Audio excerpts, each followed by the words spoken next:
আলহামদুলিল্লাহ, অত্যন্ত সুখবর।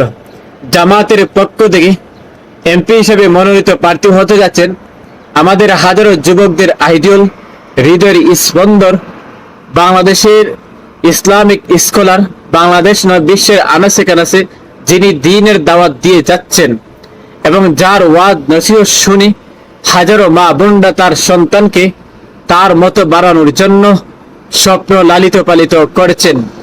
আপনারা শুনে অত্যন্ত আনন্দিত হবেন।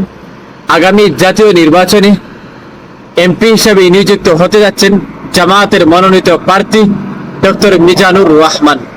আমি দেখছি বাংলাদেশে এরকম একজন স্কলার যদি এমপি হিসেবে মনোনীত হন, তাহলে বাংলাদেশের পূর্ণ ডিপার্টমেন্ট, বিচার প্রতি বলেন, বাংলাদেশের আইন ব্যবস্থা বলেন, সবকিছু পরিবর্তন হয়ে যাবে। তাই আমরা সবাই ঐক্যবদ্ধ হয়ে দলবদ্ধ নির্বিশেষে আগামী জাতীয় নির্বাচনে ডক্টর মিজানুর রহমান আজহারীকে ভোট দিয়ে আমরা ডক্টর মিজানুর রহমানকে বেছে নিতে পারি। ভিডিওটা সর্বদা শেয়ার দিবেন যারা মিজানুর রহমান আজহারীকে ভালোবাসেন। কারা কারা দেখতে চান কমেন্ট সেকশনের মধ্যে জানাবেন মিজানুর রহমান আজহারীকে আগামী জাতীয় নির্বাচনে এমপি হিসাবে।